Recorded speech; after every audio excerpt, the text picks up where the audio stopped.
بسم الله الرحمن الرحيم. الحمد لله رب العالمين والعاقبة للمتقين، الصلاة والسلام على رسوله سيدنا محمد وعلى آله وصحبه أجمعين. أما بعد، السلام عليكم ورحمة الله وبركاته. Birodarlar, islomiy nafsiya asoslari kitobidan darslarimizni davom ettiramiz. Ozgina bu darsliklarimizda bo'lib o'tgan o'zgarishlarni qisqacha bir aytib o'taman. Endi esinglarda bo'lsa, bu darsliklar o'zimni sahifamda, ya'ni Muhsin sahifasi kanalida, ya'ni Telegram kanalida olib borilar edi, lekin ba'zi bir sabablar bilan mana shu Guzar guruhida davom ettirishni afzal deb bildik, ma'qul ko'rdik. Shuning uchun xabari yo'q bo'lgan ba'zi birodarlar bo'lib, u joylarda kutayotgan bo'lsa, kimlardir tanishlari, shuni yetkazib qo'yasizlar. Bundan bu yog'iga inshaalloh mana shu kitobdan bo'ladigan darsliklarimiz mana shu guruhda, ya'ni Guzar guruhida davom etadi inshaalloh. Alloh qodir qilgan joyigacha yetib borsak, mana shu guruhda bo'ladi. Xo'p, birodarlar, bu kitobda o'tgan darsliklarimizni bir qisqacha eslatib o'taman. Biz bu kitobda birinchi mavzusi bo'lgan shariatni ushlashga shoshilish mavzusiga kirib boshlaganmiz. Shariat o'zi nima? Uni ushlashlik voqeasi qanday bo'ladi? Unga shoshilishlik qanaqa bo'ladi? Mana bu narsalar haqida o'tgan suhbatlarimizda aytib o'tgan edik. Shularni yana bir qisqacha aytadigan bo'lsak, shariat Alloh taolo tomonidan bandalarini amallariga taalluqli bo'lgan o'zining buyruq va taqiqlarini Sayyidimiz Muhammad sallallohu alayhi vasallamga nozil qilgan islom dini. Shuning uchun shar'iy hukm ta'rifida shunday: bandalarning amallariga taalluqli bo'lgan shorining, ya'ni shariat tuzuvchi Allohning xitobi. Bitta masaladagi bitta hukm, bitta qonun, Allohning bitta buyrug'i yoki taqiqi. Mana shu Allohning buyruq va taqiqlari bo'lgan shar'iy hukmlarning yig'indisini biz bir qilib shariat islomiya deb ataymiz. Endi buni ushlash qanday bo'ladi desa, mana shu Allohning buyruq va taqiqlaridan iborat shariat qonunlari bilan inson hayotda yashayotgan bo'lsa, u shariatni ushlayotgan bo'ladi. Ana endi uni shoshilishlik qanday bo'ladi desa, bu qonunlarning talablariga o'z vaqtida, ya'ni Alloh aytganini Alloh aytgan vaqtda, Alloh aytganidek, Rasuli ko'rsatib berganidek qilib bajarishga haris bo'lishlik, mana shu shariatni ushlashga shoshilishlik bo'ladi. Bu haqida esinglarda bo'lsa, Nabiy sollallohu alayhi vasallamda hajjatul vadoda aytgan, rivoyatda kelgan hadislarini oxirgi jumlalarini aytib o'tgan edik. Ya'ni Nabiy sollallohu alayhi vasallam aytdiki, men sizlarga ikkita narsani qoldiryapman, Allohning kitobi va mening sunnatim. Agar shu ikkalasini mahkam ushlasanglar, hayotdan adashmaysizlar. Adashlik deganda qanday bo'ladi? Allohni rozi qiladigan, u zotning jannatiga olib boradigan yo'ldan adashib qoladida, Allohni g'azablantiradigan, shaytonni xursand qiladigan jahannam yo'liga o'tib qoladi. U o'zini mana shu yo'lga o'tib qolganligini ham bilmay qoladi. Bilsa ham u haq yo'lini, hidoyat bo'lgan, jannatga eltuvchi bo'lgan, taqvo poklik yo'lini topa olmay adashib qoladi. Shuning uchun mana shu adashlik bo'lmasligi uchun nima qilish kerak ekan? Shariatga qat'iy amal qilish kerak. Mana shu shariatni ushlashlik bo'ladi. Endi uni o'z vaqtida, har bir Allohning buyruqlarini o'z vaqtida aytganidek bajarib qo'yishga haris bo'lishlik, shoshilishlik, bu shariatni ushlashga shoshilishlik bo'ladi deb o'tgan suhbatimizni boshida aytib o'tgan edik. Bu narsani men yana bir qator eslatib o'tishligimning sababi, inson o'z nomi bilan, bu arabcha so'z unutuvchi.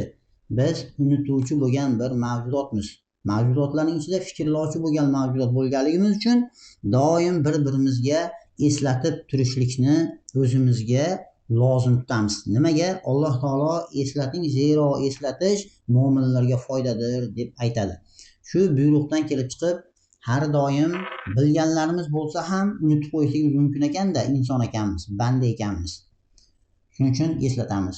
Bu shariatni ushlashga shoshilishlikni Alloh taoloning o'zining talabidan kelib chiqib turib aytilyapti. Ya'ni Alloh taolo vasari'u, shoshilinglar va yana shoshiltiringlar degan ma'nosi ham bor. Buni ham o'tgan darslarimizda aytib o'tgan edik. Ya'ni shoshilishlik qayerga desa, Alloh taolo nima deyapti? Allohning mag'firatiga, kengligi osmonlar va yer barobaridagi jannatga shoshiladi. Demak, Allohning roziligiga, u zotni rozi qilgandan keyin beradigan mukofoti bo'lgan jannatga, ana shu joyga shoshilishlik. Bu degani jannatga olib boradigan yo'lda mustahkam turishlik umrimizni oxirigacha. Mana shu shariatni ushlashga shoshilish. Alloh taolo aytayapti, shoshilinglar deb. Va Alloh taolo boshqa bir qancha oyatlarda shariatni mahkam ushlashligimizni, unga shoshilib, Allohning hukmlarini shoshilib, zavq-shavq bilan, hatto nafl ibodatlarni ham zavq-shavq bilan shoshilib bajarishligimizdan Alloh rozi bo'lar ekan, xursand bo'lar ekan. Buni bir qancha oyatlarda Alloh taolo nima qilyapti? Bizga bayon qilyapti. O'tgan suhbatimizni oxirlarida Niso surasidagi 65-oyat bilan suhbatimizni tugatgan edik. Bugun yana shu mavzuni, ya'ni shariatga ushlashga shoshilishlik Alloh uchun emas, biz uchun qanchalik muhim va biz uchun qanchalik zarur ekanligini Alloh taolo bizga bir qancha oyatlarida, Rasul akram sollallohu alayhi vasallam bir qancha hadislarida uni bizga uqtirib keladi. Shulardan bittasi mana yana Alloh taolo 66-surani 6-oyatida Alloh taolo aytayapti: Ey mo'minlar, sizlar o'zlaringizni va ahli oilalaringizni do'zaxdan saqlangizki, uning o'tini odamlar va toshlardir. Bu do'zaxning ustida qattiq dil va qattiq qo'l, Alloh o'zlariga buyurgan narsaga itoatsizlik qilmaydigan, faqat o'zlariga buyurilgan narsani qiladigan farishtalar turur deb bizga shariatni ushlashlik biz uchun qanchalik muhimligini, agar uni ushlamaydigan bo'lsak, oqibatimiz nima bo'lishligini mana bu oyatning o'zida ham nima qo'yadi, Alloh taolo ogohlantirib qo'yadi. Mana bu joyda Alloh taolo ya ayyuhallazina amanu, ey iymon keltirganlar deb nima deyapti? Bu anfusakum, ya'ni saqlaningiz deyapti. Ey insonlar, saqlaninglar deyapti. Va ahlikum, ahli oilanglarni ham saqlanglar deyapti. Nimadan saqlaymiz? Qayerdan saqlaymiz desa, oyat davomida nima deyapti? Naro deyapti. Ya'ni bu naro deganda do'zax azobidan saqlanglar deyapti. Alloh taolo bizga amr qilyapti. Bu yerda Allohning buyrug'i kelyapti. O'zinglar fikrlab ko'ringlar. Biz Robbim Alloh, dinim islom, payg'ambarim Muhammad alayhissalom desak, kitobim Qur'on desak, endi Allohga oxiratga iymon keltirsak-ku, Robbimiz bizga o'z kalomida mana buni qilgin, mana bu ishni qilmagin desa-da, uni qilmasak, bu iymonimizga teskari narsa bu.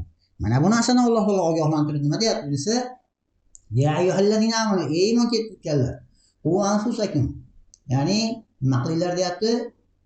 O'zinglarni saqlanglar va ahlikum, ahli oilanglarni ham saqlanglar deyapti. Savol, nimadan saqlaylik ey Robbimiz desak, Alloh taolo oyat davomida naro deyapti. Jahannam azobidan saqlanglar deyapti. Jahannamdan saqlashlik qanday bo'ladi desa, o'zimizni saqlashligimiz Alloh buyurgan farzlarni o'z vaqtida Alloh aytgan paytda, aytgan joyda, aytganidek qilib mukammal ado qilishlikka shoshilishlik bilan va Alloh qaytargan narsalardan mutlaq tiyilishlik bilan biz o'zimizni jahannamdan saqlayotgan bo'lamiz. Endi Alloh taolo oyat davomida va ahlikum, ahli oilanglarni ham saqlanglar deyapti. Ahli oilamizni qanaqa qilib saqlab qolamiz desa, ahli oilamiz deganda tafsirchi ulamolar xotinlari, farzandlari, o'g'il qizlari, qarindosh urug'larini nazarda tutiladi deb tafsir qilishadi. Ibn Kasir tafsirida keladi. Endi ularni qanday qilib saqlaymiz desa, haligi bir jarlikka yoki bir chuqurlikka tushib ketayotgan yoki ko'prikdan o'tyapsizda, uzun tanhorda turgan ko'prikdan tushib o'tib ketayotganingizda haligi yiqilib tushayotgan odamni yugurib borib qo'ldan tutib qolasiz-ku. Jarlikka qulab yiqilib tushadigan odamni qo'ldan tutib olib saqlab qolasiz. Unaqa narsa emas, jahannamdan saqlashlik, jahannamga qulab ketayotgan bo'lsa, sirat ko'prigidan qo'ldan tutib olishlik bilan saqlab qolinmaydi. Bu yerda majoziy ma'noda, ya'ni o'zinglar Allohning buyruq va tanqidlariga qat'iy rioya qilishlik bilan nafsiylarni, jasadinglarni jahannamdan saqlamoqchi bo'lyapsizlarmi? Xuddi shunday ahli oilanglarni ham, farzandlaringlarni ham, qarindosh urug'inglarni ham xuddi shunaqa saqlanglar. Ya'ni ularga ham Allohni tanitib qo'yinglar, dinini o'rgatib qo'yinglar. Allohning buyruq va taqiqlariga ular ham rioya qilsin. Mana shu sizlarda ahli oilalarda, yaqin qarindosh urug'inglarda jahannam o'tidan saqlashlik hisoblanadi, deyapti Alloh taolo. Shuning uchun biz ahlimiz yoki qarindoshlarimiz jahannamdan saqlash qo'lidan tutib olishlik emas ekan, balki ularga ham Robbisini tanitib, dinini o'rgatib qo'yaylik, toki ular mana bu Robbisining dinini o'rganib, haq yo'l bilan hidoyat bo'lgan haq yo'l bilan Allohning roziligiga, uning jannatiga, mag'firatiga olib boradigan yo'l bilan jahannamga olib boradigan yo'lni ajratib olsin va botildan yuz o'girib, haqni tanib, unga ergashsin. Mana shunda ular ham jahannam azobidan salomat qolishadi. Mana bu narsani Alloh taolo xudbin bo'lmaslik ma'nosida. Chunki musulmonlar bu masalada ham xudbin bo'lmaydi-da.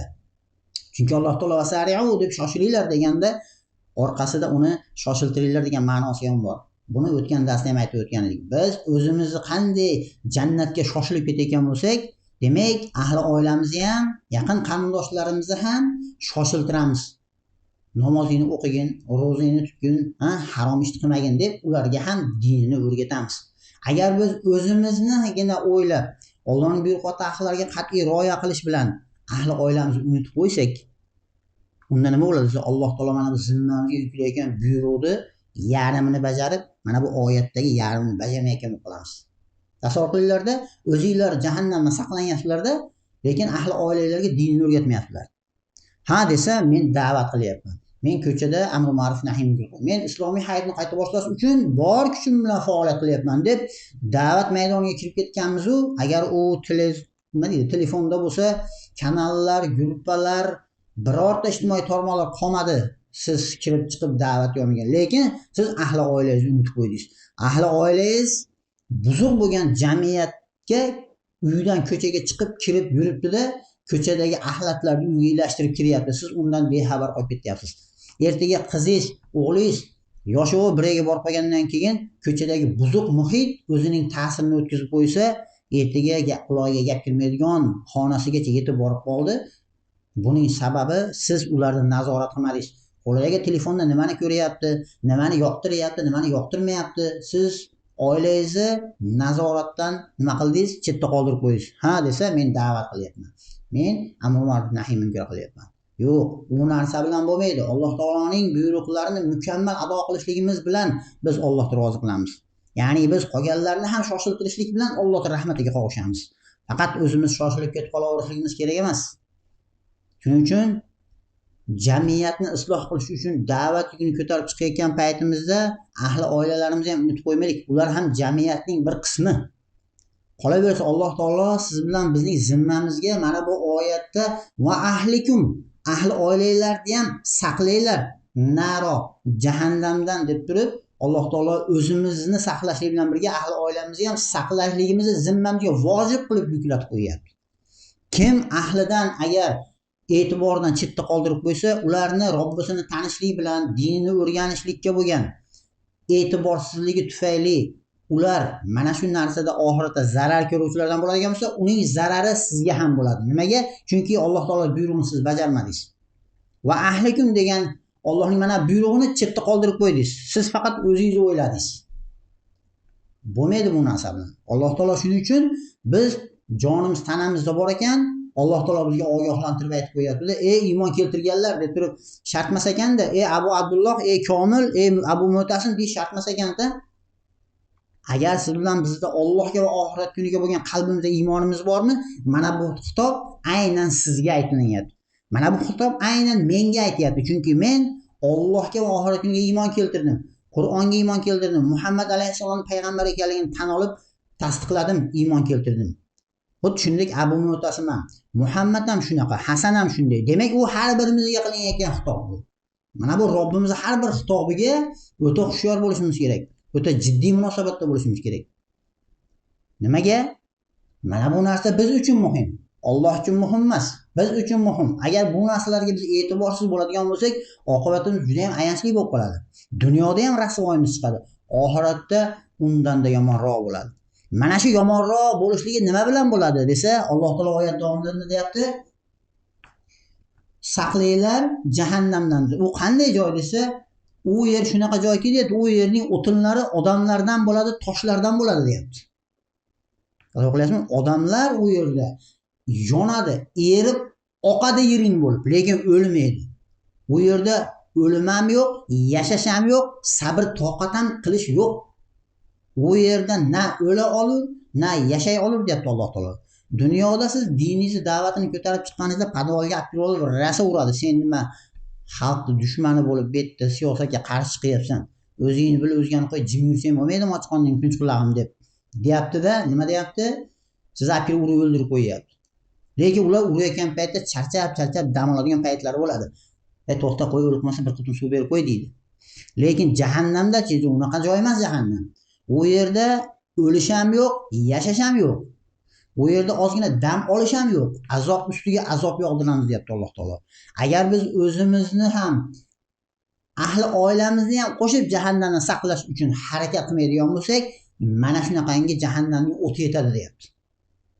U yerdagi olov insonlar va toshlardan iborat bo'ladi deyapti. Jahannamning o'tini deyapti. U yerda suv sepib o'chirib qo'yadigan, uzoqlashib qoladigan joy emas. Odamlar jahannamda yiring bo'lib, olovda erib, jizg'anay bo'lib, yiring bo'lib oqadi. Unga yangi teri qoplanadi. Haligi erib oqqan yiringlarni o'zlariga qaytadan ichiradi. U yiringlarni ichganda ichaklari bo'lak bo'lib ketidan tushib ketadi deyapti. Boshqa oyat hadislarda. Mana shu narsadan saqlanglar deyapti Alloh taolo. U yerda kim azoblaydi desa, siz bilan menga o'xshagan insonlar azoblamaydi. U yerda Alloh taoloning o'ziga itoatsizlik qilmaydigan, Alloh buyurgan narsaga qat'iy rioya qiladigan, zarracha itoatsizlik qilmaydigan, zarracha rahm shafqat nimaligini bilmaydigan azob farishtalari bo'ladi deyapti. Ular sizni mo'ltirab qarashlaringizga qaramaydi. Ular sizni oh voy deb dod solishlaringizga qaramaydi. Ularni zarracha rahmini keltirmaydi. Insonlarni jahannamda yonishlari, yiring bo'lib oqishlari, uni yana qaytadan o'zlariga ichirib, ichaklari bo'lak bo'lib oqib ketib dod voy qilishlari ularni zarra qadar rahmni keltirib qo'ymaydi. Chunki ularda nafs degan narsa yo'q. Ularda rahm shafqat degan tuyg'u berilmagan. Shuning uchun ular faqat Alloh buyurgan narsanigina bajaradi, itoat qiladi. Mana shunaqangi qattiq dil, qattiq qil bo'lgan farishtalar bor deyapti. Ana shu farishtalarni qo'li bilan Alloh taolo o'zlarini saqlab, ahli oilasini unutib qo'ygan, ahli oilasini benamozligidan, roza tutmaganligidan, dinini o'rganmaganligidan, farzi ayn bo'lgan, Allohning qat'iy talab bo'lgan dinini, ilmini o'rganmasligiga e'tiborsiz bo'lgan odamning ahvoli mana shunaqa bo'ladi deyapti. Bu o'zini o'ylab saqlab yurgan, desam, mana bunday insonlarni oqibati mana shunday bo'lishligidan Alloh taolo nima qilyapti? Ogohlantiryapti. Alloh taolo o'zinglarni ham ahli oilalardan saqlanglar desa, bugun ba'zi bir kimsalar chiqib turib, sen farzandingga diniy tarbiya bermasing kerak deyapti. Mana bu dahshatni qarang. Olamlarning Robbisi bo'lgan, koinotning egasi bo'lgan, mana bu yer degan planetaning egasi aytayapti. O'zingni ham saqlagin, ahli oilangni ham saqlagin deb siz bilan zimmaga vojib qilib yuklab qo'yib turib, bu vazifani ado qilmasang, mana bu naro jahannamda azoblayman, u yerda odamlar va toshlardan iborat bo'lgan o'tinli bo'lgan jahannamda qattiq dil, qattiq qo'l farishtalarni azoblayman. Agar o'zing bilan birga ahli oilangni qo'shib saqlamasang desa, bugun ba'zi bir mintaqaga xo'jayinlik qilayotganlar mana bu yerning mana bu bir qismida nechadir kvadrat kilometr yerda men xudoman deb xudolik da'vo qilayotganlar diniy tarbiya bermaysan deyapti. Mana bu dahshatni qarang. Endi mana bularning siyosati bugungi kunda shunaqa ekanda, shuning uchun o'g'lim qo'y masjidga bormay turgin, qo'y endi hozircha qo'lingga telefonni olmay turgin, endi ana guruhlarga kirmay turgin desak, yoki ularning siyosatidan qo'rqib, ana kelib qoladi, mana masjidga kasbga kirib qolmasin deb uyimizda bitta muallim sonini ham saqlay olmayotgan bo'lsak, nima bo'ladi desa, mendan qo'rqmadingmi? Qo'rqishga loyiqroq zot men emasmidim desa, Robbimizga nima deymiz? Endi ana bu qarshi chiqayotganlarning ahvoli nima bo'ladi? Shuning uchun o'zlarini musulmonman deb da'vo qilib, farzandingga diniy tarbiya bermaysan. Qachondek soat 6 da turib olib, noqonuniy diniy tarbiya beryapti deb musulmonlarni o'z diniga amal qilishligidan to'sayotgan, Alloh buyurgan mana bu vazifadan to'sayotganlarga ham biz amr ma'ruf nahiy munkar qilib ogohlantirib qo'yamiz. Ey ojiz banda, Robbing senga agar sen musulmonman deyotgan bo'lsang, mana bu qu anfusakum va ahlikum degan oyat senga ham taalluqli. U faqat bizga emas. Agar bu narsadan yuz o'girishlik yo'lda tursan, sen bunga qarshi chiqyapsan sen. Bilasan senga nima aytadi? Mana bu jahannam olovi aytadi. U olov shunaqa olov, u yerda shunaqangi farishtalar bor ekan. Mana shu narsadan seni bitta narsa to'sib turibdi. O'lim degan narsa. Deb turib, ularga ham biz nima qilamiz? Amr ma'ruf nahiy munkar qo'yamiz. Shuning uchun Alloh taolo bandalarini mehribon ekan bandalariga o'z rahmati bilan payg'ambarni ham olamga rahmat qilib yuborib, o'z payg'ambari orqali, o'zining oyat karimalari orqali Alloh taolo bandalarga rahim qilib, mana bunaqangi jahannam olovi yetib qolishligidan nima qilyapti? O'z rahmati bilan, mehribonchiligi bilan bizni ogohlantiryapti. Mana shu Allohning mehribonchiligi. Endi agar mana bu narsalardan yuz o'girishlik oqibatida nima bo'ladi? Agar biz Allohning mana bu buyruq va taqiqlarga labbay deb javob berib unga itoat qiladigan bo'lsak, dunyo oxiratda biz yutuqda bo'lamiz. Aksi bo'lsa zararda bo'lamiz. Mana Alloh taolo 20-surani yana davomida, mavzu davomida mana bu oyatda ham, ya'ni 20-surani 123, 120-oyatlarida yana Alloh taolo nima deyapti? Bas sizlarga men tarafdan to'g'ri yo'l kelganida kim mening to'g'ri yo'limga ergashsa, yo'ldan ozmas va baxtsiz bo'lmas. Kim mening eslatmam bilan yuz o'girsa, bas albatta uning uchun tang baxtsiz hayot bo'lib va biz uni qiyomat kunida ko'r holda tiriltiramiz.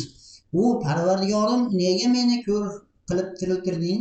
Axir men ko'rar edim-ku degan edi. Alloh aytdi. Shunday, senga bizning oyat mo'jizalarimiz kelganida ularni ko'rmading, unutding. Bugun sen ham ana shunday unutilursan, deyapti Alloh taolo. Ya'ni agar Alloh taolo tomonidan to'g'ri yo'l kelganda kim mening to'g'ri yo'limga ergashsa deyapti. To'g'ri yo'l bu Allohning roziligiga, jannatga olib boradigan, ya'ni taqvo va poklik yo'li. Boshqa oyatda ham Alloh taolo nima deydi? Biz insonlarni ikkala yo'lga ham yo'llab qo'ydik. Ya'ni taqvo, poklik va fujur buzuqlik yo'liga. Taqvo poklik bu o'sha yuqorida aytganimizdek kengligi yer va osmonlar barobaridagi jannatga olib boradigan, Alloh rozi bo'ladigan, u buyurgan hidoyat haq yo'l. Mana bu yo'lga kim ergashsa, u yo'ldan ozmaydi deyapti. Ya'ni yo'ldan ozmaydi deganda, mana bu yo'ldan hech qachon adashib qolmaydi. Xuddi o'sha Nabiy sollallohu alayhi vasallam hajjul vadoda kitob va sunnatni mahkam ushlasangiz hech qachon adashmaysizlar degan hadisida ham aytilinganidek, hech qachon bunday odamlar yo'ldan ozmaydi. Bu narsani o'sha Umar ibn Hattob roziyallohu anhuning bir mashhur bir gaplarini ham mana esga olishligimiz mumkin bo'ladi. Biz deydi, Alloh taolo bizni deydi islom bilan, ya'ni Allohning buyruq va taqiqlari bo'lgan shariat qonunlari bilan Alloh bizni aziz qilgan qavmimiz. Agar biz azizlikni islomdan boshqa joyda, ya'ni Allohning buyruq va taqiqlari bo'lgan hidoyat yo'liga olib boruvchi bo'lgan Allohning nizomidan, boshqa nizomlardan, demokratiyadan, sotsializm, vatanparvarlik, millatchiliklardan izlaydigan bo'lsak, degan ma'noda tushunsak-da, Alloh bizni yana xor qiladi degan bir ajoyib gaplar bor.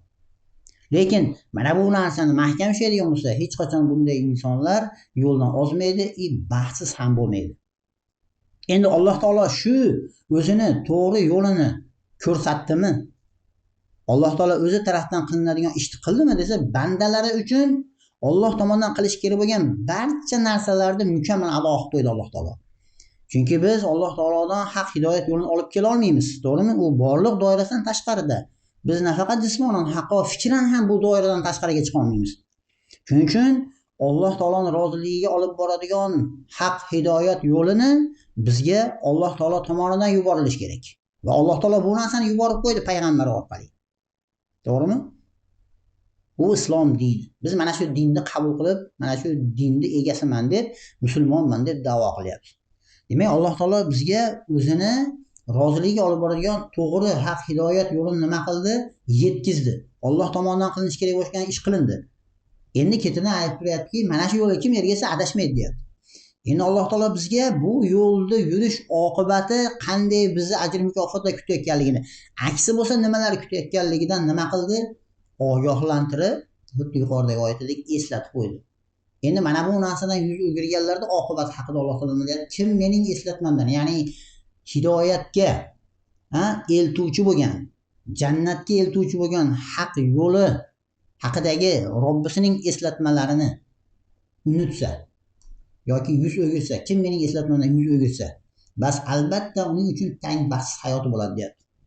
Dunyoda ham uni rasvo chiqadi. Tang baxtsiz hayot degani bugungi kundagi musulmonlarning hayotini qaranglarda. Qanaqangi holatda? G'azo misolida, Sharqiy Turkiston misolida, Myanma musulmonlarining misolida siz bilan biz ba'zi bir joylarda moddiy jihatdan hech qanday bir zararda yashamayotgan bo'lsak-da, yeb ichishimiz, o'zimizga to'q uy joyimiz bor, hech qanday ta'ziqlar yo'q, moddiy jihatdan yo'q. Lekin qalbimiz vayron, qalbimiz alam iztirobda yashayapmiz. Nimaga desa, G'azo xalqi ham Sharqiy Turkistondagi kofirga majburlab erga berayotgan muslimalar bizni opa-singillarimiz, qiyomatda ular uchun biz javob beramiz degan narsa bizni ich etimizni nima qilyapti? Tintalayapti, to'g'rimi? Har qanday iymoni bor mo'minni qalbi eziladi, mahzun bo'ladi, siqiladi. Musulmonlar bugungi kunda mana bu holatlariga siz yordam bergingiz keladi, lekin yordam bera olmayapsiz. Yordam bera olmaganligingizdan alam iztirobda faqat duoibat qilishdan nariga o'ta olmayapsiz, kuch egalariga xitob qilishdan u yoqqa o'ta olmayapsiz. Mana bunday ahvolimiz tang bo'lib qolgan. Faqat moddiy jihatdan tanglikni tushunmaslik kerak edi. Ham moddiy jihatdan tangmiz bugun. Mana bir paytlar butun Shimoliy Afrikani, o'sha Sudan yerlari Madinani qo'shib baqqan unumdor yerlar. Bugun shu yerning aholisi bir qultum suvga zor bo'lib, sun'iy ocharchiliklar, sun'iy suvsizliklarning oqibatida alam iztirobda moddiy ham jihatdan, ham ma'naviy jihatdan qashshoqlikda umrini o'tkazishyapti. Va boshqa musulmon yurtlarining ham ahvoli mana shunday tang holatga kelib qolganmiz. Nimaga? Chunki bugungi kunda aksariyat musulmonlar Allohning eslatmalaridan yuz o'girdi. Bu yerda yuz o'girish deganda shunday tushunmas kerakki, Allohni inkor qilish, ya'ni Allohning buyruqqa aql o'rgan dinni inkor qilishlik emas.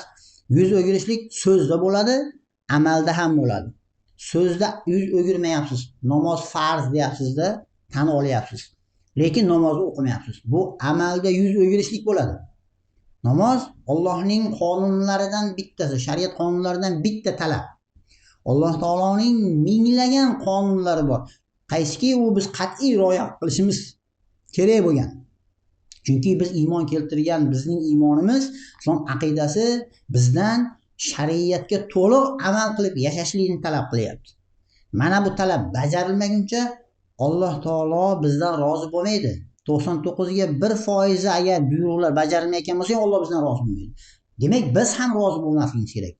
Chunki iymon, e'tiqodimiz, aqidamiz bizdan shariat qonunlariga to'liq rioya qilib yashashlikni talab qiladi.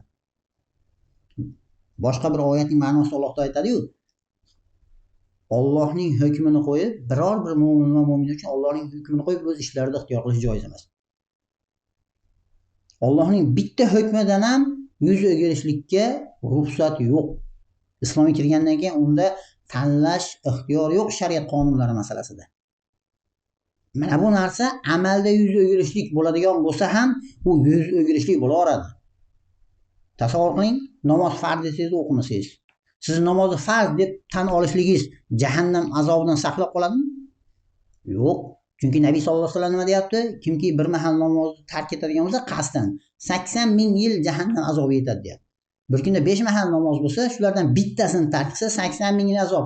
Bir kunda 5 mahal namoz o'qimasangiz, 5 ta 80 mingni ko'paytiring. Endi necha yildan beri namoz o'qimayapsiz? Uning boshqa qonunlarichi endi? Alloh taolo darg'azab qiladigan narsalarda bular. Shuning uchun Alloh taolo oldindan ogohlantirib, o'lim yetmasidan bizga eslatib qo'yapti. Kim meni eslatmadan yuz o'girsa, uni mana bu dunyo hayotidagi ahvol nima bo'lsa tang baxtsiz bo'ladi. Bugungi kunda qalblarimizda halovatimiz yo'q. Na moddiy, ma'naviy jihatdan, axloqiy jihatdan ham qashshoqmiz bugungi kunda. O'z dinimiz o'rgatganidek axloqli bo'la olmayapmiz. Axloqiy me'yorlar, o'lchovlarning hammasi kofir g'arbdan kirib kelgan buzuq demokratik o'lchovlar bilan bizdan nima qilib qo'ygan? Axloqiy normalar belgilanyapti. Ya'ni axloqiy qashshoqlik. Mana bu jihatdan ham bizning hayotimiz o'ta tang. Bu dunyodagi hali oxiratda nima bo'ladi desa, bunday insonlarni Alloh taolo qiyomat kuni ko'r holda tiriltiramiz deyapti. Mana bu narsani Alloh taolo aytyapti. Shubhasiz ko'r bo'lib tiriladi. Keyin u aytadi: "Ey Robbim, men juda ham yaxshi ko'rar edim. Nimaga endi men ko'r bo'lib qoldim? Hamma yoqda ko'rardim, ranglarni yaxshi ajratardim, erkak ayollarni ajratardim, ayollarni xunuk chiroylisini bir-biridan ajratib olardim. Ayollarning ko'kragini maza qilib tomosha qilardim, ketlarini tomosha qilardim jamiyat buzuqligidan. Ko'zimni tiymas edim men. Umumiylikda men juda ham yaxshi ko'rardim. Rasa avratlarini tomosha qilardim. Nimaga endi men ko'r bo'lib qoldim?" desa, nima deydi ekan Alloh taolo? Ha, shunday. Sen ko'rarding, lekin sen ana shu dunyo hayotida mana bu qaragin va ibrat olgin, aql ishlatgin deb yaratib qo'ygan narsalarimizga sen qaramading, bizni buyruqlarimizni unutding. Ya'ni bu yerda unutding degan so'zning ma'nosi, unutishlik qanday ma'noda keladi desa, o'sha Ibn Kasir tafsirida haligi unutishlik degan so'zga nisbatan shunday izoh bergan. E'tiborsiz tashlab qo'yishlik, befarq bo'lishlik, amalda uni bajarmaslik, ya'ni amal qilmasdan uni amalda rad etishlik ma'nolarida, majoziy ma'noda kelyapti deb Ibn Kasir o'zining tafsirida shunaqa sharh bergan. Ya'ni unutding degan so'zning ma'nosiga. Haqiqatda bugungi kunda Alloh taoloni inkor qilmayapmiz. Uning buyrug'i taxtidan yashash kerak degan so'z, ya'ni islomda yashashimiz kerak, xalifalik bo'lish kerak degan so'zlarni inkor qilmayapmiz-u, lekin uni hayotga qaytarishlik masalasida, Allohning qonunlariga qat'iy rioya qilish, uni hayotda qoyim qilishlik masalasiga kelganda-chi desa, endi siyosat manaqa bo'lib turibdi, endi manaqa bo'lib turibdi, yoki dunyo ishlarini bir yarim qilib olay, xudo xolisa boshlayman, o'qilaman degan dunyo muhabbati bilan biz Allohning buyruqlarini amalda undan yuz o'giryapmiz. Amalda uni nima qilyapmiz? Inkor qilyapmiz. Chunki so'zda inkor qilish bor, so'zda inkor qilsa kofir bo'lib qoladi. Bu aniq. To'g'rimi? Shart emas islom bilan yashash. Islom bilan yashamasa ham bo'laveradi, Allohning qonunini yashamasa ham bo'laveradi degan bu kufr gapda bu. To'g'rimi? Lekin biz unaqa demayapmiz-da, lekin amalda yuz o'giryapmiz. Tasavvur qiling, dahshatda mana bu narsa. Bu uning boradigan joyi bir xil. So'zda inkor qiluvchi bilan amalda inkor qiluvchining oqibati bir xil bo'ladi, jahannamda bo'ladi. Agar Alloh rahmat qilsa, rahmatiga olsa, rahm qilsa, o'shaligi Allohni inkor qilmaganligi uchun, qalbi zarra qadar iymoni borligi uchun bir kun kelib jahannamdan chiqar. Lekin u gumon chiqadimi, abadiy yo'qolib ketadi. Uni biz bilmaymiz uni. Alloh hukm qiladi u kun. Lekin bir kun kelib jahannamdan chiqaman ekan u, mayli amalda yuz o'girsam ham, endi hozir dunyo bunaqa bo'lib turibdi, zamon bunaqa bo'lib turibdi, Alloh mag'firatli zot. Jahannamdan chiqish bor ekanmi balkim deb turib, agar kim o'zini qalbini xotirjam qilayotgan bo'lsa, shunday insonlarga maslahat beraman. Kaptingizni choy qaynatish uchun gazga choynagingiz qo'ygansiz-ku, shu gazdan choynagingizni olib qo'yib turib, 2 sm, 1,5-2 sm balandlikdagi olovga shunday yaqin kaptingizni 10 sekundga turib beringchi. 10 sekund kaftingizni yoyib, shapalaq qilib, yonib turgan suvni qaynatayotgan gazni oloviga 10 sekund turib bera olasizmi? Suvagingizgacha o'tib, erib aqib ketadi. Chidab turib bera olasizmi o'sha azobga? Jahannamning azobi unaqa emas. Jahannamning azobi, jahannamning alangasi, alanga nimaligini bilasizlar? Mana shu yerda jahannam haqida bir aytib o'tay. Olov yoqqandan keyin olov bunday yonib turib, bir parchasi bunday havoga uziladi-da, bir parcha havoga uzilib turib, lop etib yo'qolib qoladi, to'g'rimi? Ashi alanga deb o'shani aytadi-da, jahannamga inson uloqtirilgan paytda, banda jahannamga uloqtirilganda, o'sha alanga bandaning jasadiga tekkan daqiqadan o'kirishni boshlaydi ekan. Imom G'azzoliy o'zining kitobida mana shunday tushuntiradi-da. Mana bu fikrlarda aytadi. Jahannam haqidagi oyatlarni tafsir qilayotganda mana shunday deydi. Birinchi olovning alangasining birinchi tegishi bilan o'kirishni boshlaydi. U olovning alangasi birinchi tekkan paytda yuzingiz bir chekkasiga tegib, keyin sekin sochingiz yonib, keyin bir yerlarga tarqab, hali uy yonganda bir yeri yonib, birinchi pohol yonadi, keyin strapli yonadi, keyin shipirga o'tadi. Unaqa emas. Jahannamning olovi birinchi olovi tekkan paytda butun vujudingiz 100% qamrab oladi. Birinchi lahzada 100% qamrab oladi. Bu yerda bir yuzga tegadi, keyin orqangizga o'tadi, alanga kuchayib, badaningiz sekin qoplashni boshlaydi. Unaqa emas. Bir degandan butun vujudingizni alanga qoplab oladi. Siz birinchi alanganing tegishidan jasadingizga o'kirishni boshlaysiz shu yerda. Mana bu olovdan o'lib ham qutulib bo'lmaydi, yashash ham yo'q. Bu yerda o'lish ham, yashash ham yo'q bo'lgan mana bunday olov haqida Alloh taolo aytayapti. Na o'li olur, na yashay olur deydi boshqa bir oyat ma'nosida. Endi Alloh taolo mana bu oyatda o'qib shuni aytayaptiki, biz uni deyapti ko'zini ko'r qilib tiriltiramiz. Nimaga desa, chunki u amalda yuz o'girdi. Sen bu dunyo hayotida bizi oyat mo'jizalarimiz kelganida, ya'ni haq yo'l kelganida va bu haq seni aqlingni qanoatlantirib beradigan darajada dalillar bilan kelganida va sen uni noto'g'ri ekanligini, yolg'on ekanligini sen isbotlab beradigan biror hujjat topa olmading va bu narsani haqligiga seni aqling qanoatlangan edi. Lekin nafsing g'olib keldida sen mendan emas, ba'zi bir odamlardan qo'rqdingda, meni oyat mo'jizalarimdan yuz o'girding. Bu yuz o'girishlik so'zda yuz o'girib kofir bo'ladimi? Uni so'zda tan olib turib, amalda yuz o'girib qo'yganlar bo'ladimi? Ikkalasini ham bir joyga tashlaydi Alloh taolo. Agar bunga shubha qilayotgan bo'lsak, qanday qilib mo'min odam Allohdan olib turib amal qilmasa ham do'zaxga tushadi desa, Payg'ambar sollallohu alayhi vasallam hadis bor. Jahannamda bir siqim mo'minlar bo'ladi deyapti. Nabiy sollallohu alayhi vasallam. Imom G'azzoliy o'zining o'limidan so'ng degan kitobida mana shu hadisni keltiradi. Jahannamda bir siqim mo'minlar bo'ladi deyapti. Atrofida kofirlar, munofiqlar yonib yotibdi. O'zlari ham yonyapti. Kofirlar hayron. Sizlar u dunyo hayotida musulmon edinglar-ku. Nimaga endi musulmonchiliklar foyda bermadimi desa, ular nima der ekan? Ha, biz u dunyo hayotida musulmon edik, lekin ba'zi bir gunohlarimiz sababli biz sizlar bilan shu yerda birgamiz ekan. Ular bilan azob bir xil bo'ladi. Bo'lgan tan olib turib bu narsadan nima qilishgan ular? Bilib turib yuz o'girishgan. Chunki Alloh taolo nima deyapti? Ha, senga bizni oyat mo'jizalar kelganda sen ularni ko'rmading, ya'ni unutding, ya'ni e'tiborsiz bo'lding, beparvo munosabatda bo'lding. Tan olsang ham beparvo munosabatda bo'lding. Shuning uchun sen bugun ham xuddi shunaqa unutilasan. Ya'ni sen ham unutasan. Masalan, bir odam zehningizdan ko'tarilib qolsa, haligi odamni bor yo'liga yo'qib qoladi, to'g'rimi? Uyingizda biron narsa tugagan bo'lsa, uni oldingiz, go'sht oldingiz, kartoshka oldingiz, yog' oldingiz. Lekin guruch yo'q edi. Oshda gazib qo'ygansiz ayolingizga. Endi uyga bir dunyo piroqlar keldingizda, ke onasi bitta osh qilgan, tez bo'l, mana aytganlar aytgan. Guruch qancha? Guruch esimdan chiqib qolibsiz. Mana, piroqdanchilik guruch yo'q. To'g'rimi? Guruch bo'lmaganidan keyin osh ham bo'lmaydi. Chunki osh guruch bilan bo'ladi-da.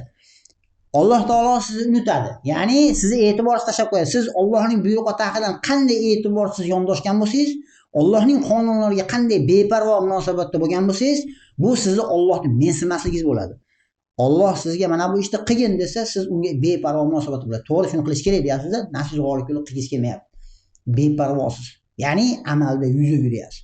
Unutdingiz bunday qilayotganda. Xuddi shunday banda ham unutilinadi. Va Alloh taolo uni jahannamga uloqtiradi. Mana bu narsani Alloh taolo olgan. Shuning uchun biz tushunishimiz kerakki, so'zdayla yuz o'girishlik emas, amalda yuz o'girganlar ham ashnaqa bo'ladi.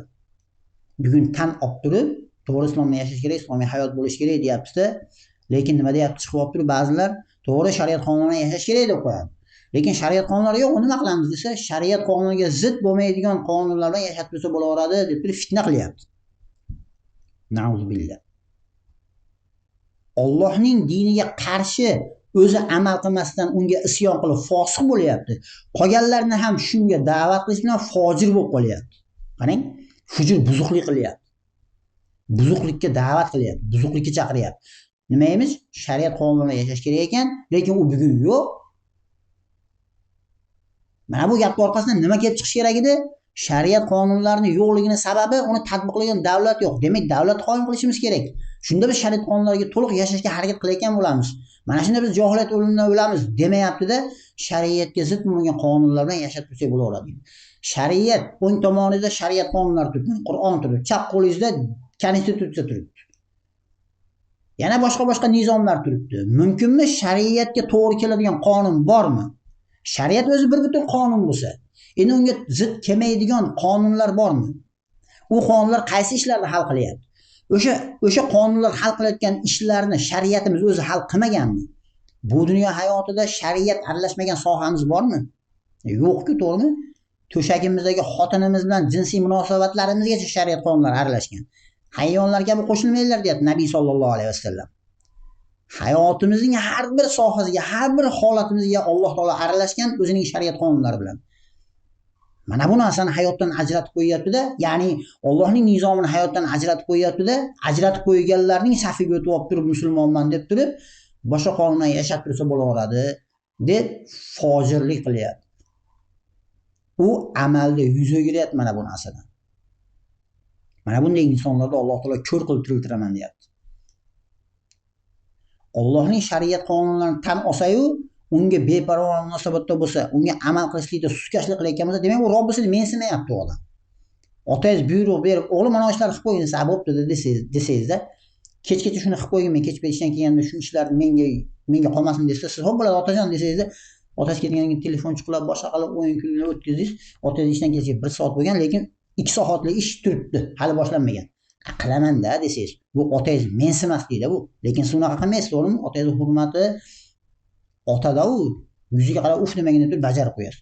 Endi Robbingizga Alloh taolo Robbingiz da'vat qilsa, o'zining buyruqqa ta'qidlarga yashashga chaqirayotgan bo'lsa, o'zingni ham ahli oilangni ham saqlagin deyotgan bo'lsa, lekin siz shunga e'tiborsiz. Ya'ni Allohning buyruqqa ta'qidlariga beparvo munosabat, ya'ni amalda yuz o'giryapsiz. Bu Allohni mensimaslik bo'ladi. Bu Allohni darg'azab qiladi.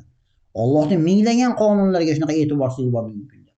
Bir dona qonuniga bo'ysunmagan, e'tiborsiz, beparvo munosabatda bo'lgan odamni Alloh taolo duoibat qilyapti.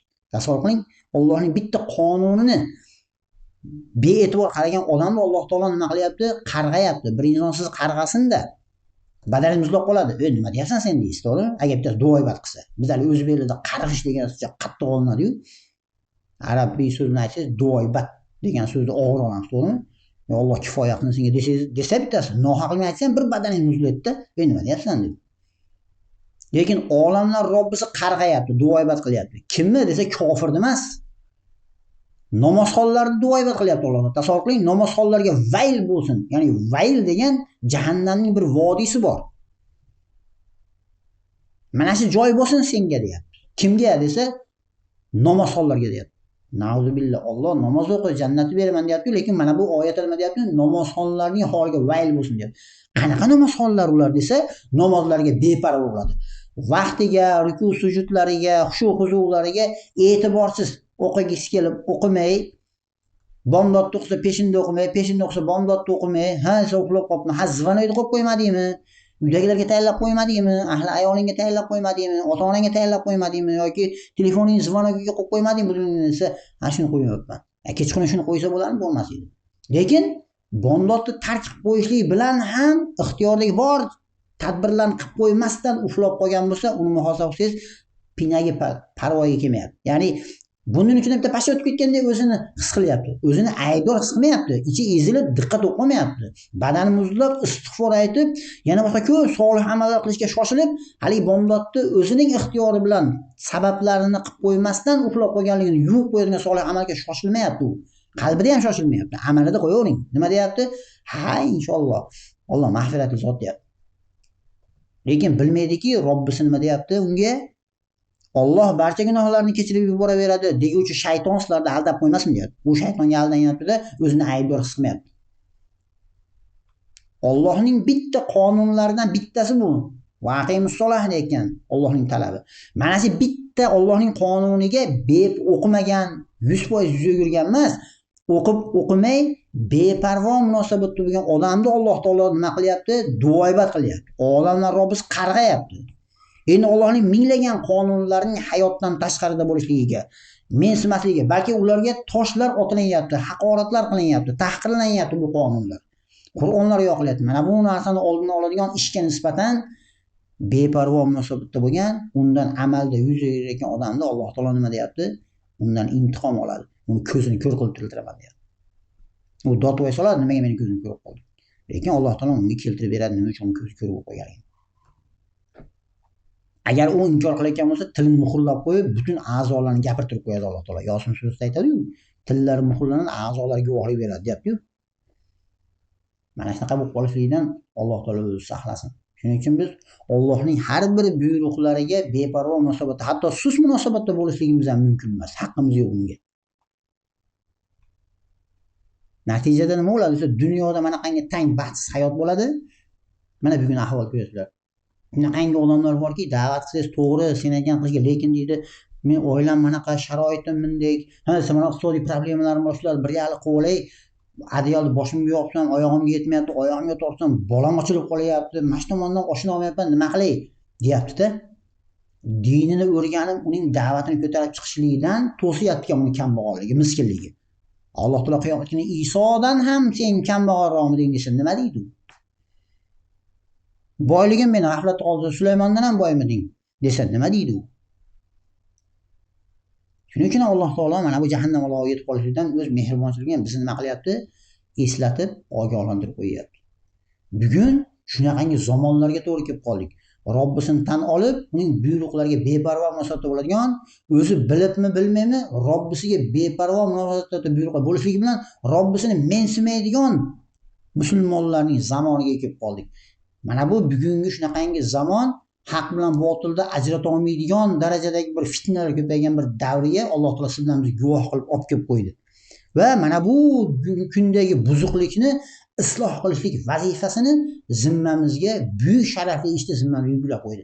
Mana bu narsani tushunib yetishligimizga Alloh bizni muvaffaq qildi. Mana bu narsa Allohning fazli. Mana bu Allohning fazlini mahkam ushlab Robbimizga yo'l o'qishimiz kerak. Mana bu Allohning fazlidan qancha insoniyat, musulmonlar hatto nima? G'aflatda, maydaligi nasib qilmagan juda ko'pchilik musulmonlarga mahrum bo'lgan mana shu Allohning fazlidan. Lekin Alloh siz va bizlarga dinini to'g'ri va tiniq anglab yetib, uni ko'tarib, da'vatini ko'tarib chiqishlikka muvaffaq qildi. Mana bu Allohning fazlidan qancha musulmonlar nima? Mahrum holda yashashyapti. Bu narsani tushunib yetishlik uchun dunyoga yengilgina nazar solsangiz, islom olamiga yengil nazar solsangiz o'zi kifoya. Saudiyagami, Madinagami, Markaziy Osiyogami, hatto islom olami qayeriga qarasangiz, musulmonlarning aksariyatida shunaqangi Robbisining buyruqlariga beparvolik munosabatda bo'layotgan. Bu bilan Robbisini mensimayotganlikka guvoh bo'lasiz. Mana bu zamonlar haqida Alloh taoloning rasuli bo'lgan Nabiyimiz sollallohu alayhi vasallam bashorat berib, o'z hadisida ham aytayapti. Mana Payg'ambar sollallohu alayhi vasallam aytayaptiki, zulmatli tun qorong'usi kabi fitnalar kelishidan oldin amallarga shoshilinglar. Mana bu hadisni Muslim Abu Hurayradan rivoyat qilgan bu hadisni shariat yuziga shoshilish bobida muallif keltiryapti. Zulmatli tun qorong'usi kabi fitnalar kelishidan oldin amallarga shoshilinglar.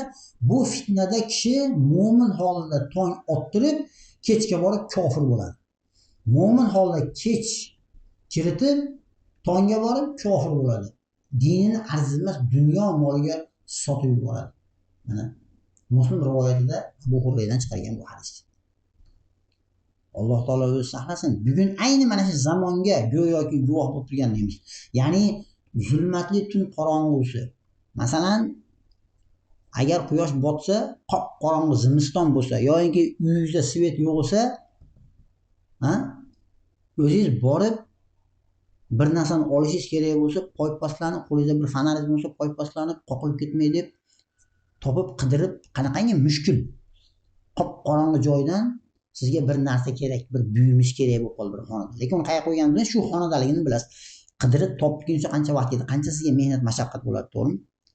Bugungi kunda quyosh porlab chiqib turgan bo'lsa ham, bugungi kundagi jamiyatimizni shunaqangi bir misol bilan keltiryaptiki, ba'misol zulmatli tun qorong'usi.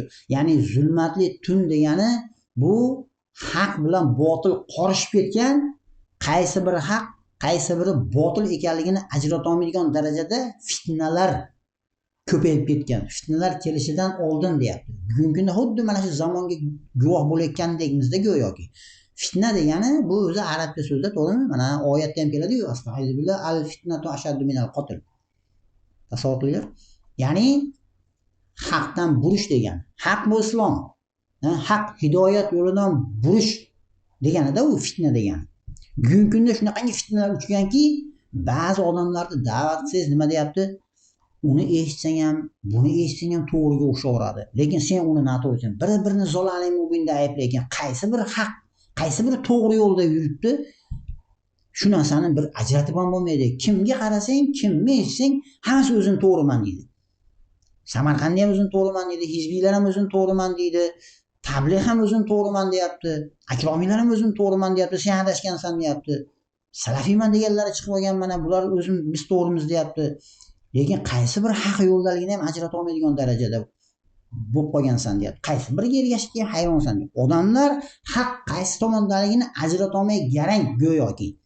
Bugungi kunda shunaqa fitnalar ko'payib ketdiki, odamlarni haqdan buradigan musulmonlar paydo bo'lyapti. Adashtiruvchi imomlar ko'payib ketgan davrda yashayapti. Tasavvur qiling, shariatni yashash kerak, shariat yo'q bo'lsa, unga zid bo'lmaydigan qonunlar ishlab tursa bo'laveradi. Demokratiya islomga zid emas deb turib, demokratik kufr nizomini islom bilan qorishtirib, uni islomdan qilib ko'rsatib berayotgan fitnalar bo'lyapti bugungi kunda. Musulmonlar orasida shunaqa insonlar paydo bo'ladigan bir zamonda Alloh bizni guvoh qilib, mana shu bugungi kundagi buzuq hayotni Alloh rozi bo'ladigan hayotga o'zgartirishlikka, isloh qilishlikka Alloh taolo bizni nima qilyapti? Yo'llab qo'yapti. Ko'pchilik mana shu yo'nalishdan mahrum bo'lgan holda yashashyapti. Nima emish? Umar demokratiyasi emish. Abu Bakr asoschilaridan ekan. Nauzubillah. Hanafiyman deganlar aytayapti bu gaplarni. Mana bunaqangi fitnalar urchigan bir zamonda nima deyapti desa, mana shunaqangi holatlar kelib qolishligidan amallarga shoshiling deyapti. Endi kimdir bittasi chiqib aytishi mumkin. Ha, fitnali zamon kelib bo'lgan bo'lsa, biz fitnali zamon ichida yashayotgan bo'lsak, biz endi qayerga shoshilamiz dedi. Kelib o'tdi-yu. Rasululloh bu yerda kelishidan oldin shoshilinglar amallarga dedi. Siz shoshiling. Ya'ni haqni Allohni tanib uni dinini o'rganishlikka siz shoshiling. Toki sizga ham shu fitna kelishi mumkin. Ertaga siz bitta bir saroy haligi javohirlardan bittasiga yoki shunaqangi bir fitnali bo'lgan bir odamga yo'liqasizda, haligi odam sizni shunaqangi chiroyli islom bo'yog'i bilan bo'yalgan so'zlar bilan sizni fitnaga solib qo'yadi. Ana shunaqangi fitnali gaplar quloqingizga yetib kelguncha siz haqni o'rganib, dinini, Allohning dinini o'rganib, haq bilan botilni ajratib, ilmda shoshilib qoling.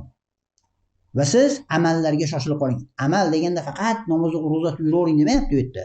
Haq bilan botilni ajratib beradigan farz ayn bo'lgan ilmlarni ham o'rganishlikka shoshilib qoling. Ilm o'rganish ham amal. Toki siz quloqingizga fitnali gaplar kirib kelgan paytda siz fitnalanib qolmang. Mana shunaqangi fitnali gaplarga siz shaxsiy hayotingizda yo'liqishingizdan oldin siz amallarga shoshilib qoling. Haq bilan botilni o'rganib, uni ajratib oling.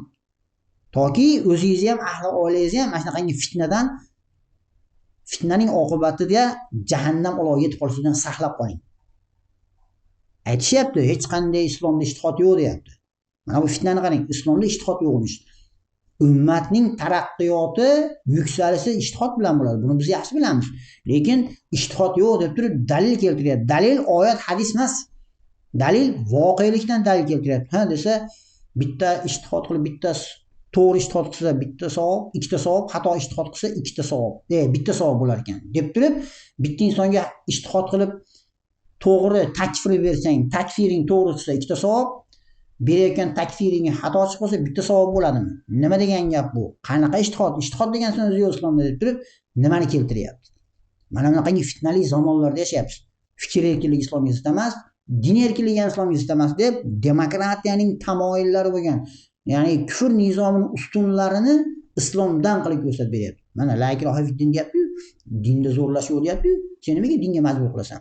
U echkini ham o'zini oyog'idan olsa deb turib, islom bilan kufr nizomlarini, ya'ni haq bilan botilni, haq bilan yolg'onni, iymon bilan kufrni qorishtirib tashlayapti. Natijada aksariyat musulmonlar ajrata olmay qolyapti. Mana shunaqangi narsa sizni ham qulog'ingizga yetib borib, fitnalanib, kufrga ketib qolmaslikdan.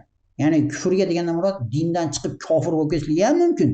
Bir so'zni noto'g'ri gapirib, bir narsaga, ya'ni kufr bo'lgan bir gapga e'tiqod qilib qo'yib, yoki kufr degan so'zning ma'nosi, ya'ni kofir bo'ladi, ya'ni kufr keltirish deganda amallardan yuz o'girish, ya'ni Allohga fosiq bo'lib qolishlik ma'nosida ham keladi-da.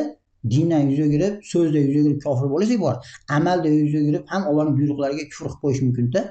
Ya'ni isyon qilib Allohga fosiq bo'lib qolish mumkin. Ya'ni mana shunaqa qilib fosiq bo'lib adashib qolmagin deb Nabiy sollallohu alayhi vasallam bashorat berib nima qilyapti? Ogohlantiryapti. Bugun shunaqangi fitnali zamonda yashayapmiz bugungi kunda. Ayni zolim va zo'ravon bo'lgan podshohlarning hukmronligi ostidagi ularga xizmat qiladigan shunaqangi bir fitnali zamonda Alloh bizni nima qildi? Olib keldi mana bu dunyo hayotida. Sizlar mana shu narsani isloh qilinglar deb. Bu fitnali zamonda deyapti Nabiy sollallohu alayhi vasallam, inson mo'min holatda tong ottiradi deyapti. Tahajjud o'qiydi, bomdod o'qiydi, mo'min holatda uydan chiqib ketadi ishga. qayerda ishlasa ham kechqurun kofir bo'lib keladi. O'zi bilmayapti, o'zi kofir bo'lib qolganini. Yoki fosiq bo'lib, zolim bo'lib kirib kelganini bilmay qolyapti. Nimaga desa, ha, demokratiya islomdan deb turib, referendumda deb turib, konstitutsiyaga ovoz berib keladi. Alloh harom qilgan narsaga amal qilyapti. Agar unga e'tiqod qilayotgan bo'lsa, u kofir bo'ladi. Yo'q, to'g'ri, bu harom, lekin shariat yo'q, nima qilaylik endi, majburimizda deb turib qilayotgan bo'lsa, u amalda uni rad qilyapti. Ya'ni amalda unga kufr keltiryapti. U fosiq, itoatsiz, fosiq bo'lib qolyapti. Alloh taolo ularning va ko'plari itoatsiz, fosiq kimsalardir deyapti. Ya'ni kufroni ne'mat qilyapti. Ya'ni kofirning amalini qilyapti. Kofir shariat qonunidan yashashni xohlamaydi. Kofir o'zi o'ylab topgan shaytoniy nizomda yashashni xohlaydi. Endi musulmonman deb turib shu ishni qilayotgan bo'lsa, u bilib bilmay qilyaptimi, bilib qilyaptimi? Nima bo'ladi desa, mo'min holatda uydan chiqib ketgan, tahajjudni o'qib, Allohdan so'rab, halol rizq bergin, rizqimga baraka bergin deb chiqib ketgan bomdodni o'qib. Lekin borib turib, haligi qutichasiga, haligi harom bo'lgan qog'ozini tashab turib, yo prezidentga ovoz berib kelyapti, tog'utga kufr keltirishdan o'rniga tog'utni e'tirof qilib kelyapti, yoki shaytonning nizomi bo'lgan konstitutsiyaga ovoz berib kelyapti referendumda. Uyga qaytib kelyapti. U yo kofir bo'lib kirib kelyapti uyga, yo u zolim yoki fosiq bo'lib kirib kelyapti. U taqvodor, komil mo'min holati, xuddi bomdodni o'qib chiqib ketgandagi holatga qaytib kelmayapti u. Inson mana shunaqa bo'lib qoladi. Nimaga desa, zamon fitnali zamonda u o'zi fitnaga o'ralashib qolyapti. Nimaymiz? Islomda jamoat tuzish degan narsa yo'q. Bu bid'at. Bid'at harommi desangiz, yo'q, harom emas. Nima unda u? Bu aqidaviy masala. Demak, sen zolali mubinsan. Alloh taolo Yahudi va Nasroniylarni ochiq zalolat degan sen aslar bittasidan. Millati o'zbek xolos. Sen ham zolali mubinsan deyapti. Bid'at harom emas ekan, lekin siz bid'atchi ekansiz. Nima desa, islomda jamoat tuzib olsiz. Butun jamoat tuzganlarda hammasini shunday zolali mubinga chiqarib qo'yib, endi uni eshitayotgan ham endi arab tilidan ozgina mutolaasi bo'lsa-ila, u olim degani emas ekan, u haqda aytuvchi bo'lib qolmas ekanda. Bugun shunaqangi musulmonlar orasidan shunaqa odamlar chiqyapti. Ijtihod yo'q, Qur'onni o'zbekcha ma'nosidan to'g'ri hukm olsa bo'laveradi deydigan fitnachilar oramizdan chiqyapti. Mana bu narsa biz quloqimizga yetib bormasdan, mo'min holda chiqib ketib, shunaqangi gaplar bilan o'ralashib, fitnalanib qolib, fosiq bo'lib uyga qaytib kelmaylik yoki kofir bo'lib uyga qaytib kelmasligimiz uchun biz amallarga shoshilib qolishimiz kerak. Ya'ni haq bilan botilni ajratib beradigan ilmlarni o'rganishlikka shoshilib qolishimiz kerak. Nabiy sollallohu alayhi vasallam shuni nima qilyapti? Buyuryapti, amallarga shoshilinglar deyapti. Maslahat bermayapti bu yerda. Agar shoshilib qolsanglar yaxshi bo'ladi, yana ham o'zingizlar bilasiz demayapti. Shoshilinglar degan amr kelyapti bu yerda, buyruq beryapti Nabiy sollallohu alayhi vasallam. Toki mana bunaqangi holatga tushib qolmagin deyapti payg'ambar so'zini. Kofir bo'lib uyga qaytib kelmagin, mo'min bo'lib chiqib ketdi. Yo'inki mo'min holatda uyga kelasanda, ertaroq kofir holatda tirilib uyg'onmagin. Amallarga shoshilib qolgin deyapti. Mana bu dunyo hayotini arzimas bo'lgan dunyo hayotini shunday islom dinini sotib yuboryapti. Mana bu hadisda oxirida nima deyapti? Dinni arzimas dunyo moliga sotib yuboradi deyapti. Mansab uchun, kreslo uchun dinni shunday sotib yuboryapti. Tasavvur qiling, dinni sotishlik nimada ko'rinadi? Qaysi qilgan ishida ko'rinadi desa, muftiy bo'lish uchun ular yozib berayotgan qog'ozdagini o'qib berish kerak. U harommi? U shirkiy gapmi? Unga qizig'i yo'q. U nima qilish kerak? U tog'utni oqlab berish kerak, tog'utni rahnamoyimiz odilona siyosatchi qilib berish kerak va Alloh harom qilgan konstitutsiyani islomdan qilib ko'rsatib berish kerak. Masjidga shoshilayotgan, Alloh shoshilinglar deganda, o'zingizlar ahli ayollarni ham jahannamdan saqlanglar desa, siz saqlamoqchi bo'lib masjidga yetalayotgan bo'lsangiz, masjiddan qaytarayotganlarning qilayotgan ishlarini shariatdan qilib ko'rsatib, bolalar siyib qo'yadi, masjidga olib kelmay turdilar. Xotirjam xush-huzur bilan ibodatimizni qilib olaylik deb, mana bu dunyosi uchun oxiratini, dinini sotib yuboryapti. Mana bu narsalarni to'g'ri gapiryapti-da, u muftiyda u. U dinni bilmasa o'shaga muftiy qilib qo'yib qo'yarmidi? U olimda, u bilganicha o'shaga qo'yib qo'ygan. Demak, u to'g'ri gapiryapti. Bir fitnalanib qolayotganlar qancha. Dunyosi uchun emas, o'zining dunyosi uchun bo'lsa ham o'lib ketsin. Birovlarning ham dunyosi uchun dinini, oxiratini sotib yuboryapti bugun. Biz ham shunaqa insonlardan bo'lib qolmasligimiz uchun farzandlarimizni quloqiga o'sha gaplar yetib borib, farzandlarimiz bilan fitnalanib, zolimlar safida tirilib, qiyomat kuni bizni yoqamizdan ushlab, otajon, onajon, sen menga dinimni o'rgatmaganliging uchun men hozir mana bu safda turibman deb turib, Allohga o'zimdan shikoyat qilmasdan, qiyomat kuni bizning boshimizga tillodan toj kiydiradigan komil farzandlar bo'lib yetishligi uchun biz o'zimizni ham farzandlarimizni ham nima dinini o'rganib amallariga shoshilib qolaylik. Toki dunyo uchun dinimizni mana bu arzimas dunyo uchun sotib oladigan odamga aylanib qolmaylik. Alloh taolo o'zi saqlasin mana bu narsadan. Yana boshqa bir qancha hadislarda mana bu shariatni ushlashga shoshilishlik biz uchun qanchalik muhim va zarur ekanligi haqida yana boshqa bir qancha hadislarda Nabiy sollallohu alayhi vasallamdan vorid bo'lgan hadislarda, sahih hadislarda keladi.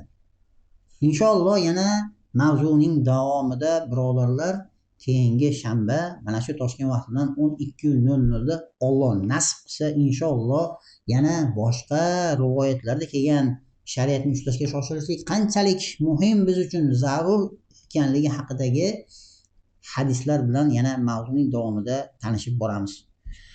Bugungi darsligimiz mana shulardan iborat. Inshaalloh mavzuning davomini yana inshaalloh keyingi suhbatlarda davom ettiramiz. Alloh taologa hamd, rasuliga salovatlar bo'lsin. Alloh taolo olayotgan, berayotgan ilmlarimizni qalblarimizga shunday mustahkam qilib joylasin va u ilm biz uchun dunyo va oxiratimiz uchun manfaatli bo'lsin. O'zimiz uchun ham, ahli oilamiz uchun ham manfaatli bo'lsin va ilmiga amal qilishlikni hammamizga nasib qilsin. Alloh taolo ilmiga beparvo bo'lgan, ilmiga amal qilmaydigan, kitoblarga yuklatilgan eshaklar kabi bo'lib qolishlikdan Allohning barcha ilohiy sifatlari bilan panoh so'raymiz. Alloh taolo dunyoda ham oxiratda ham bizlarga yaxshiliklar ato qilsin va bizlarni do'zax azobidan saqlasin. Robbana la tuzigh qulubana ba'da iz hadaytana va hab lana min ladunka rahmatan innaka antal wahhab. Va sallallohu ta'ala ala khayri xalqihi sayyidina Muhammadin va ala alihi va ashabihi ajma'in va man ittaba'ahu bi ihsanin ila yawmiddin bi rahmatika ya arhamar rahimin. Assalomu alaykum va rahmatullohi va barakatuh.